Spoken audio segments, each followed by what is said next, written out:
Cashflow Diary Podcast, episode 487. Welcome to yet another exciting episode of the Cashflow Diary Podcast, the podcast that teaches you insider tips, tactics, and strategies for creating leverage streams of cash flow into your life. Learn from top-performing entrepreneurs, business owners, investors, and thought leaders from across the globe as they share their secrets to success. Like what you learn on this and other Cashflow Diary podcast episodes? Go to learninvestingnow.com and sign up to receive powerful tips and information that will help you succeed as an entrepreneur and investor. Now, here's your host, investor, entrepreneur, business owner, educator, speaker, author, and master facilitator of Robert Kiyosaki's cash flow game, Jay Massey. All right, ladies and gentlemen, welcome to another episode of the Cashflow Diary Podcast. I'm your host, Jay Massey, and I'm glad that you are here today because here's the thing. When you are out there, you have an idea, right? And you get started, you're very excited, and at the end of the day, you're like, man, this is going to be excellent. It's going to the moon, right? I'm going to have so much fun building my business. That's what we are thinking. We're entrepreneurs. We're naturally positive. That's kind of what happens. And then we often encounter resistance. Sometimes that resistance comes in many different forms. And sometimes we can be the actual source of resistance. And we have lost track of the fact that we are actually pursuing a long-term goal. And understanding this is important, but most importantly, we'll often ask ourselves this very important question. Do I have what it takes? Can I make it? How long is it going to take before I arrive? And we're trying to figure out these things as we are building our business. Now, let me ask you this question. What would you call that? Some people say, well, these hard times, they develop your character. Others say you just don't have enough perseverance or grit to make it happen. I have with me today someone who literally studies character development, self-control, grit. She is the founder of Character Labs. You may know her from her TED Talk. I have with me, of course, Angela Duckworth. Now, what I'm excited about is the fact that when we are talking about do we have what it takes to make it, we actually have a person who can tell us scientifically how to not only make sure that we have it, but our kids, and more importantly, we go out there and make something happen. Now, here's the thing, guys. We got to pay attention because we a professor from the University of Pennsylvania is about to share with you and I exactly what's it going to take. If you've always wanted to know, well, now we're going to find out. So let's get ready to listen, learn, and love Angela Duckworth. Angela, how you doing? I'm good, Jay. How are you? So far, I'm really excited because the simple fact that you study something that seems unstudyable is kind of exciting to me. Like, how do you quantify that? And that's definitely one of many questions I have for you. But before we go there, this being the first time that you're here, I have to ask you the same question I tend to ask everybody else. Are you ready? Yeah, I'm ready. All right. I tend to look at today's entrepreneurs a lot like yesterday's superheroes. You know, Batman, Robin, Wonder Woman, etc. And I think superheroes and entrepreneurs have a ton of things in common. Chief among them, that as a superhero or as an entrepreneur, I can occasionally imagine myself flying around town, using our products and services and saving our customers. And maybe I am wearing a cape or a tight, it's a big deal. But at the same time, just like a superhero, an entrepreneur has a beginning. If you think about Spider-Man, for example, there was a time where he was just a kid going to school, doing his thing, taking some photos, trying to earn some pizza money. That was it. And then one day something happens to him. He gets bit by a spider, discovers he's got special abilities, and gets to choose whether to use them for good or for evil. So my question to you is as follows. Before Character Lab, before your book, Grit, The Power of Passion and Perseverance, before the TED Talk, before being a professor of psychology at the University of Pennsylvania. Before all of these things, what we want to know is, who is Angela Duckworth? I love that question. Well, going all the way back to the beginning, I was just a little girl, grew up in Cherry Hill, New Jersey. And for those people who know New Jersey, it's by exit 4. And went to public schools. You know, I don't think anybody thought I was going to be special when I grew up. I didn't hear that from my parents. My dad had very high standards and literally said out loud, you know, you're no genius, which he, by the way, also said to my brother and sister. Grew up and I became a teacher, actually. I taught math to kids in the public schools in New York City and in San Francisco, finally ended up teaching in Philadelphia. And I think that combination of having a dad who was always wondering about, you know, how successful he was and his kids and did they measure up and how smart were they, and then becoming a teacher where that was my job, right, to bring out the best in my young students. I think all of that made me so fascinated, so puzzled really by success and motivation and who really does get ahead and who ends up falling behind. And for me, one of the most important things when I shifted my life to become a psychologist was to realize that, you know, we all our lives, you know, have some idea of, you know, how gifted or talented we are or aren't. And, you know, that ends up being a preoccupation for a lot of people. But what my research says is that a lot of what you do in life is your passion and your perseverance. And that's not talent, that's grit. Interesting. Okay. So here's the thing. There's this constant question in the world of, are entrepreneurs born or are they made? What would you say? I would say mostly made. But you'll notice that I qualified that a little bit. Yes, you did. I do want to, right? I mean, look, you know, you've got DNA in you, right? Half from your mom, half from your dad. I've got the same, right? DNA from my mom or dad. And there are these tendencies that we are born with, you know, to be a little louder, a little quieter, you know, to be a little more thrill-seeking, a little more cautious. You know, entrepreneurs are people, so they have DNA from their mom and their dad, and that will influence, they'll tilt things in a certain way. So I don't want to deny that, you know, we have something in us that is born and there are tendencies. You know, anybody who has a brother or sister can, you know, see that they have, you know, the same exact house, the same exact, you know, breakfast, but, you know, some of those differences that are really striking to you, well, those are because you didn't inherit all the same genes as your brother or sister did. So yeah, there's a part of being an entrepreneur that is an inborn tendency, but I'm really interested in the part that is about being made by your experiences, made by your mentors, made by decisions that you know, maybe carried out for good or for bad, but you learned something. I think there's a lot to be said about what you do after, you know, you get handed those cards from your mom and dad. And I think that's the part that really successful people focus on, not what they can't change, but what they can. Indeed. Now, I'm so excited. I skipped so much right there. Like, did you just wake up one day and go, you know what? I want to study perseverance, grit, character. Like, how did you even come to this? Yeah, that's what I want to do. I don't, like, there's got to be a journey there.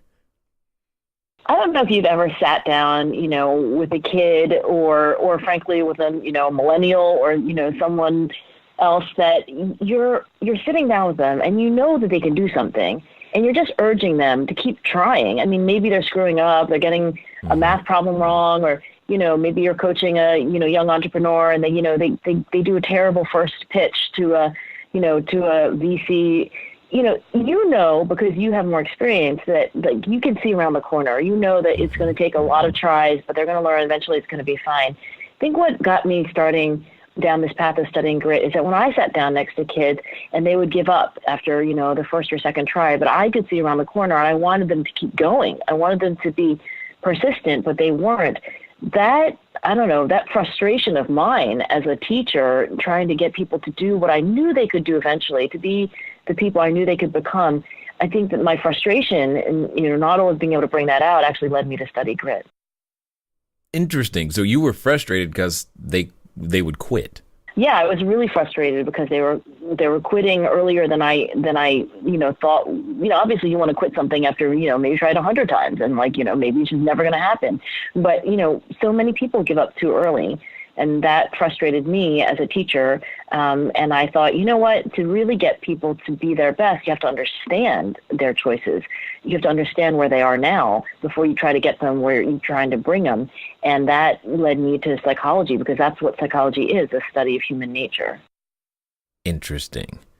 So how do you know if you just quit versus didn't have enough grit? I mean, knowing when to fold and knowing when to hold them, like the old country music that's song. Exactly right. Right? It's never easy, so I don't want to be glib about it, right? It's never easy. I struggle with that. I'm working on a project. It's my 7th year working on a project sometimes, and I'm like, well, maybe this is me being stupid, right? But I would say this. If you have like a top level goal, and the people that I study who are really successful, I mean, they can often articulate like what their life is about, even in a sentence of, frankly, a short sentence, like 10 words or fewer. For me, it's use psychological science to help kids thrive.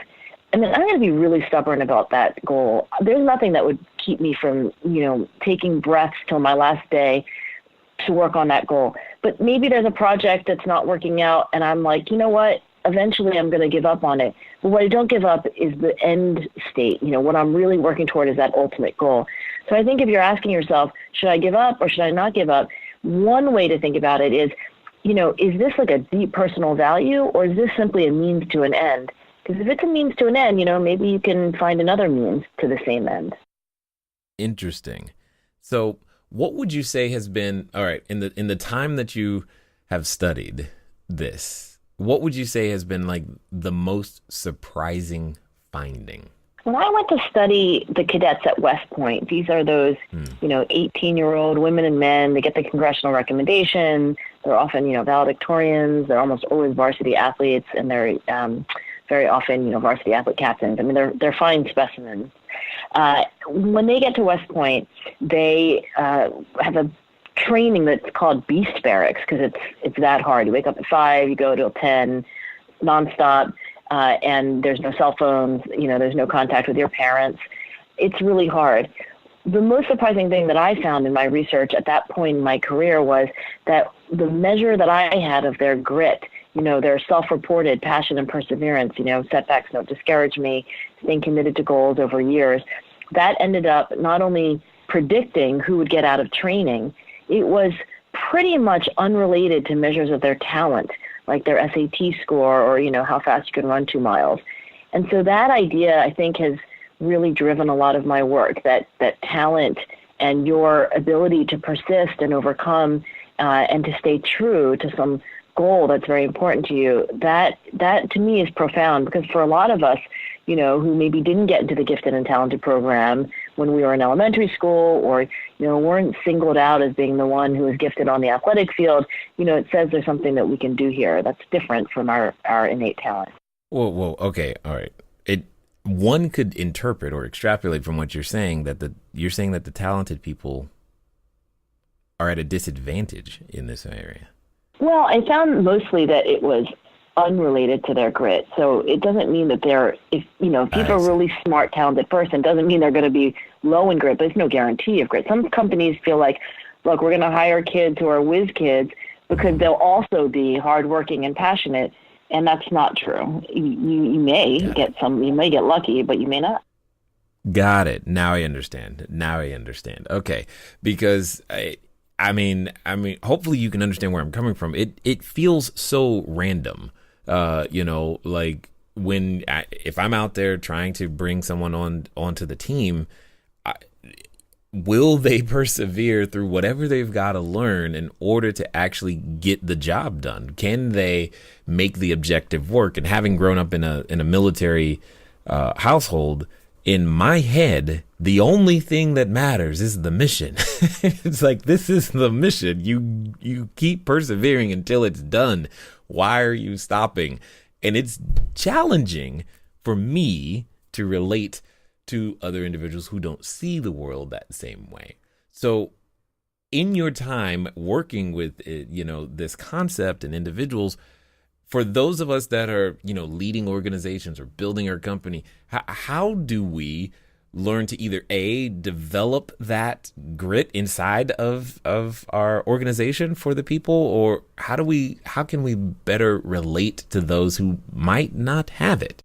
It is hard, isn't it? I have the same problem of, empathizing with people who, want to go home at 5, want to roll in at 9, never want to think about things on the weekend. It's really hard for me. I don't really fully understand, that way of life, but it's not immoral or anything. It is different. I would say that if you're trying to build a culture in your organization, your company of grit, it all starts with modeling. In other words, you are setting an example for everyone around you. I mean, we all set examples for each other. Everybody's a leader in that sense. But I do think that the owner or the entrepreneur at the top, you're in the spotlight all the time, and people will notice, how you talk to other people. They'll notice how you talk to the mailman when they drop off the mail. I think that there's an opportunity and a responsibility there then to model passion and perseverance. And let me get a little more specific than that. So, for example, with passion, I think it's a great thing to show people that you love what you do, and you were thinking about something on the weekend, heard a podcast that really, inspired you, relates to the mission of the company. Don't be shy. Share that passion. Set it as a norm for the company, that people think about these questions that are, beyond the 9 to 5 routine, and they maybe occur to you in the shower or while you're making your coffee. That passion is something you can model. And at the same time, you can model perseverance. That doesn't mean being invincible. I think the number one mistake that leaders often make is they feel like they need to show strength all the time. I think actually it's much more powerful to be vulnerable and to say, you know what, that was a really tough week, and I was really discouraged, but what we learned from it was. And then people will have the license to, also have some doubts, but then to get up again. Yeah, there's that thought process that I'm not allowed to be down, so to speak. But I have found that that's where some of the greatest strength lies. In order to keep persevering, is recognizing and giving that emotion some space. So I'm curious, with this information and knowledge and research that you have done, what on earth inspired you to want to write a book about it? Like, why write grit? Why did you? Inspiration is one way. That my husband just kept nagging me enough that I relented. And his argument was that if I didn't write a book about my research and somebody else was going to, and do a really crappy job of it, and that would be annoying to me.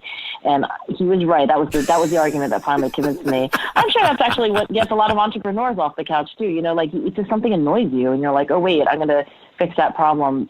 Anyway, I wrote the book in part because my husband really, got me to it.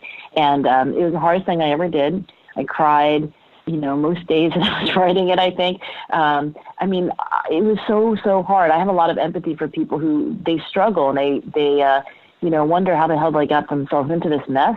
And I, probably would have quit if my husband hadn't, scraped me off the floor, put me back together again, got me a cup of coffee. I think one of the things that has surprised me about really gritty people, and I'm talking about, everyone, including 300-pound football players, they have somebody in their life who believes in them, and part of grit is not in you, but the people who love you. Well, and you're actually bringing up two things that I want to talk about. One, I have found, at least for myself, this to be very true. If I am experiencing extreme negative emotion, or I'm mad at something, or someone ticks me off for whatever reason, I suddenly have all kinds of ability to see that task to the end if I believe it's going to shut them up. For example, what I mean is, when I first got started in real estate, everyone told me what I couldn't do. They said, yeah, hey, you have a credit score of 398. You can't buy a house. They said you're squatting a bank on property. You can't buy a house. You can't do these things. And then I went and did it.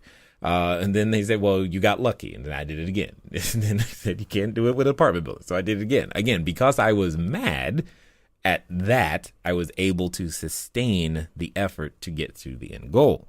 That's one thing. The other thing that's on my mind is what happens when that outside stimulus goes away, that same perseverance or grit or whatever seems to also disappear. I'm curious as to your thoughts. Hello there, entrepreneur. This is Jay Massey. I know that if you've ever gone over to the site, cashflowdiary.com, you may have asked yourself, where on earth do you get a domain name from? Especially as you are beginning to build your bigger, better, badder business, you need a web presence. You need the email address. You need a way for people to contact you electronically so that you can stop doing the @gmail.com game. Well, the good folks over at GoDaddy have definitely supplied us with every domain that we have ever used. So what I want you to do is I want you to go over to trygodaddy.com/cashflowdiary. Again, that's trygodaddy.com/cashflowdiary, because it's a quick way for you to get set up to capture your domain name the exact way that you want it. They got easy search functions, and most importantly for you is that you'll be up and running today. As I said, once you get started, stay started. Don't let small little obstacles of how to get your own domain name going stop you. So again, go to trygodaddy.com/cashflowdiary, and let's get back to the rest of the story. So this is what I call the "I'll show you" response to challenge. I have it too, by the way. People tell me, even when I was writing this book, I was walking down the street with a friend of mine who's, a very successful writer and psychologist. He wrote a book too. And I said, oh, your book was great. What was it like being on the bestseller list? And he said, oh, your book's not going to be a bestseller. My book was never on the bestseller list. You can't do that. I said, why not? And he said, we don't write as well as those people who are on the bestseller list. I got to tell you, it was like a fire in my belly. I walked right home and I was like, I'm going to write a bestseller. I think that "I'll show you" response is very much in the mindset of people who, have, I think, a drive and a drive to succeed. Now, the question is, what happens when you do succeed, right? What happens when you do, achieve that goal and prove people wrong? Now, what's interesting about your story is it sounds like you then were looking for the next challenge. And I'm sure it fueled you for them to say, oh, yeah, you can't do it with apartment building. You were just lucky that one time. I think that the people who can continually kind of approach life as if they're an underdog, even when they are the top dog, I mean, that is, what I find as a kind of signature of people who stay excellent instead of getting complacent. Yeah, I totally agreed. Seeking the next challenge is that is definitely my world. We've now moved over into the short-term rental space, and there's a lot of challenges there that we are tackling, which I think is great. Now, the other thing that you mentioned was environment. Like, can someone have this grit if they're alone? Does it absolutely? Does someone external who, as you said, believes in them, or that mentor that, believes more of you than you believe of you, is that required? I haven't yet met the exception. I mean, I am guessing that maybe somewhere in the world there's someone who, really didn't need anyone. I don't know if you ever heard about Roger Bannister. He's the first person to break the 4-minute mile, right? Mm-hmm. Now, he wrote a book about it, and he claims to have basically coached himself, right? Like, didn't really need anyone, figured out how to do, like, interval training before there was interval training. And, I then did some research into Roger Bannister's life, and he actually did have a coach, at least for parts of his training, and the guy was named Franz Steltfel, and like that was the guy really who figured out that interval training was really more efficient. So I'm guessing that behind almost every high performer, there is somebody who, gave that person advice or encouragement. Maybe it was different people at different points of life. And I definitely think it's the rule. And if people say oh, what about this person? That, I still think those are exceptions. Got it. So the concept in your world of the self-made woman doesn't exist. No, I don't really believe in completely self-made women or men. Yeah. Okay. good, because that's kind of where I was coming from. I'm like, I don't know. Is that your experience? I'm wondering what you yeah, it's been one. I mean, I'm an amalgamation of so many different people, input books, and in this case, and because of what I get the privilege, although, you know, for those of you listening, I enjoy the fact that you're learning, but I get the privilege of interacting with all of these entrepreneurs too. So, you know, I take from the lessons that everyone has, and I guess, you know, when you take the time to put it in a book, you know, that makes sense, because I know for me, when I was going through my own book, it required grit. There were so many days I'm like, I don't want to, why am I doing this? In fact, I can underscore it by saying I originally was going to do my audiobook. Like, I was going to be the voice. I did like the introduction, and I'm like, there is no way I can persevere through this. And I went and found somebody else whose voice was close to mine. I'm like, you get the privilege of doing that, because I can't do it. I just quit. I tapped out, and that's just where it is. So here's a question on that. How can there's probably an entrepreneur or two who's listening right now who actually should quit something that they're doing, but they don't want to feel like a quitter. They don't want to give up, so to speak.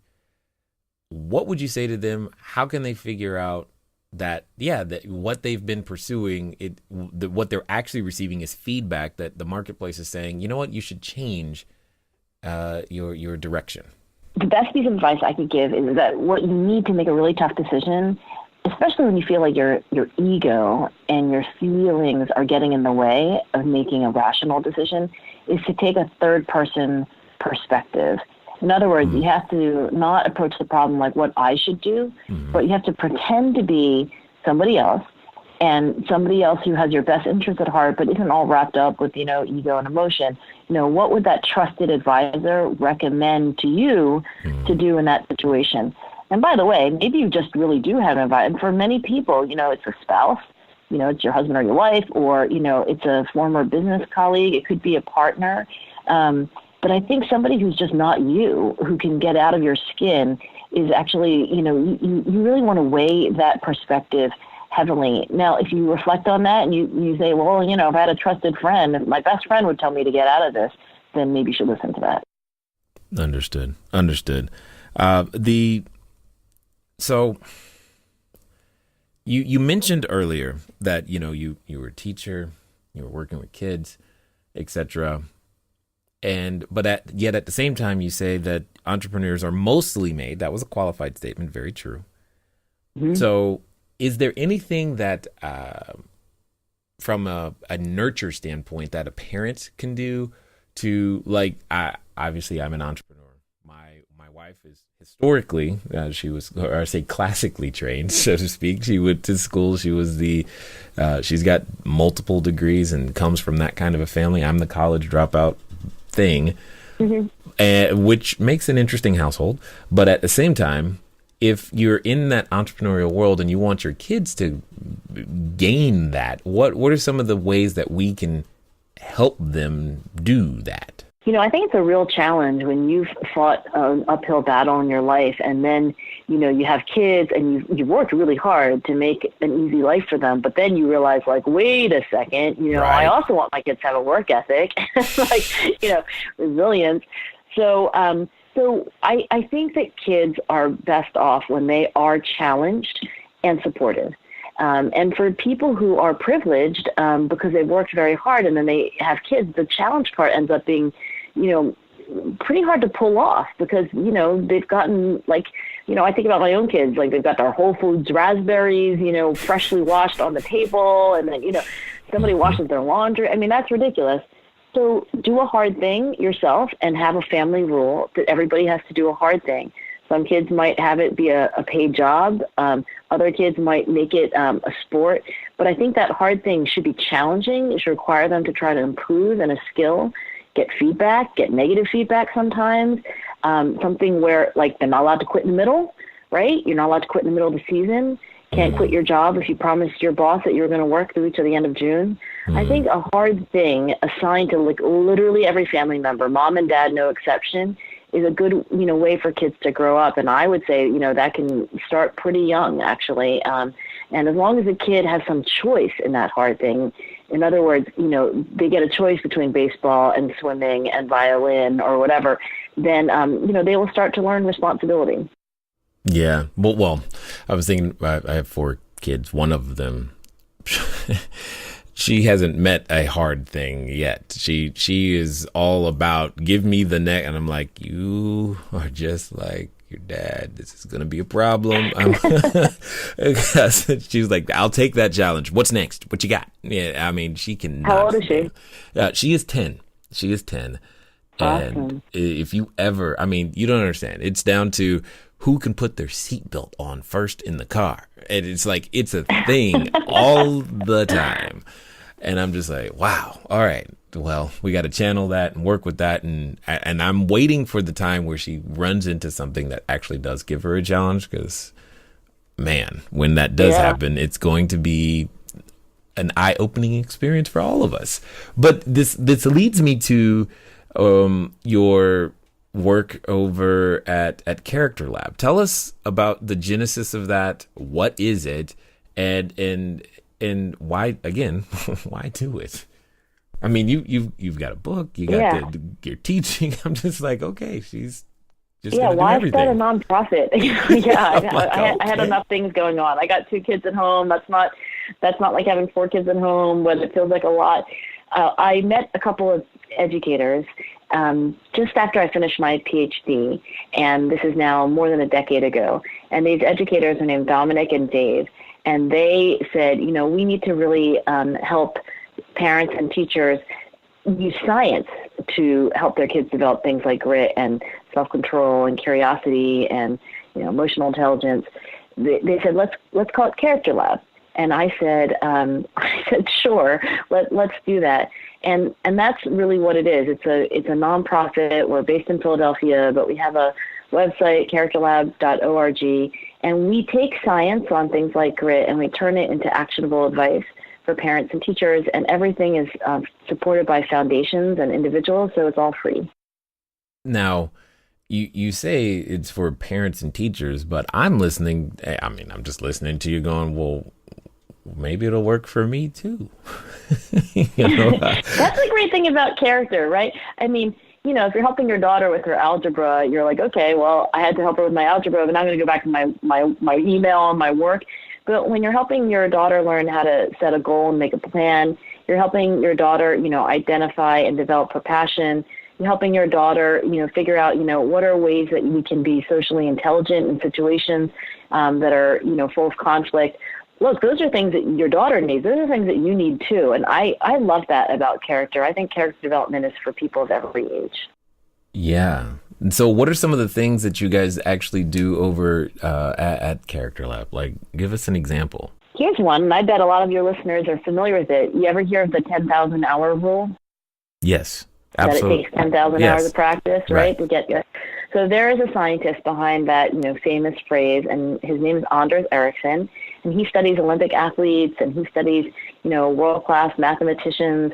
He studies experts, and what he has developed with us, based on his decades of research on experts, is, a quick way of learning how experts practice and how to apply that kind of expert practice to anything you do, whether you're trying to be, a better tennis player, a better student. And so we've developed a playbook on practice. And, you can go to our website. We had the video for it narrated by an expert, Wynton Marsalis, who, immediately saw how this applied to his own life as a jazz musician. And then, there are worksheets, and, we tried to write everything based on science, but without any scientific jargon. So that's an example of, what we do. It's a lab for developing character, and it's all based on research, but it's also, I think, accessible to anyone who just cares about kids. Interesting. Got it. And so what have there been, I guess, parents who have come to you, like, can you help me, that type of thing? get a lot of parents who ask me to help them individually, and unfortunately, I don't have a lot of time, to give advice, one-on-one. But yeah, we have heard that, having these resources and knowing that they are based on science. I mean, there is a lot of advice out there on the internet and in the world, but, if you want to know what's based on evidence, what's based on, more than just like your grandmother's, wisdom, then I think this is really helpful. Hey, grandma knew some stuff though. Yeah, grandmas are probably right, but, we should test some of their grandma's hypotheses if they hold up. Yeah, no, I understand. They don't all hold up. My grandmother thought, like, if I cut my nails really short, then I would grow up really tall. I'm like, that wasn't actually, that was a good hypothesis, Grandma, but that turns out not to be true. I see. That there's very little data to back that one up. Totally understood. So for those that have listened this far and want to find out more about what you guys are up to, what's going to be the best way for them to track you down? Well, if you're a parent or a teacher, I'd love for you to visit characterlab.org. And if you're not and you just want to learn about grit and, get the grit scale and all that, you can go to angeladuckworth.com. And I put all the insight that I have into my book on grit, and I called it Grit, the Power of Passion and Perseverance. Excellent. Now, I have a final question for you, and I gotta be transparent here. I am beyond excited to ask it of you because I'm like you. I'm expecting the most unique answer that I have ever gotten out of the hundreds. No pressure. I feel none. I feel none. Of course, you're asking the question. I know. I'm answering the question. Okay. So here's the situation. Let's assume that there's someone listening, in fact, right now, who may have gotten, we'll call it their second win. They're like, you know what? I'm going to do this thing. I'm going to become an entrepreneur. They are standing in front of what I would like to call the superhero outfit store. They're going to make it happen, Angela. And that's where they are. And they're at what I like to call the precipice of decision. And like I know, that when we reach these moments, what ends up happening is that we have a companion, and that companion often comes in the form of a voice, and it's a voice that often says things like, don't you know what happened last time? And oh my God, you're going to do what? Are you sure? Why don't you just quit now and save yourself the time, trouble, effort, and money? And for some people, they're related to that voice. So my question to you is as follows. This time, however, they're going to follow through, and they're going to follow through within the next 24 to 48 hours. They're going to do exactly what you say. So what would you suggest that they do? Look for a small win. When you think about grit, it's perseverance over decades, and you might think like, oh, well, all I should be doing is thinking about like the long game, right? But if you look at paragons of grit, what they do actually is they organize their life so there are daily, hourly small wins. Don't try to bite off everything, all at once. Do something in the next 24 hours that you're pretty confident you could do. And maybe it's like a micro step in the direction that you want to go. But one micro step after another, that is the journey. Yes. See, that wasn't so hard. I got through it. I did it. Yeah, right. That was a small win. Indeed. I feel good about myself. There it is. I don't know if you've seen episodes of Dora the Explorer, but every time she is always I have. I did it. Oh, like anyway. Exactly. You like Dora. I definitely appreciate the work that you're doing, the passion that you're clearly putting into it, and that you're sharing it so that others of us can actually understand, follow, raise our children in better environments and make things happen. And thank you for taking the time to share your knowledge, your insight, and your wisdom here with us today, ma'am, at the Cashflow Diary. Thank you, Jay. So enjoyed this conversation. It was great. All right, ladies and gentlemen, you know what time it is. It's time for you to move at the speed of instruction. What does that mean? That means characterlab.org. That's what it means for some of you. For others of you, it means there's a book on Amazon, Grit, the Power of Passion and Perseverance. Your next step in exercising your passion or perseverance is on that device you're listening to. Go get the book. Why? Because you know your goals are worth it. You are worth it. And most importantly, the people who are looking at you, they're worth it too. They want to see someone succeed. Might as well be you. Now is the time to go out there and make it happen, because You only have now a clock. Ladies and gentlemen, it's been fun talking to you today. I look forward to talking to you soon. Until next time.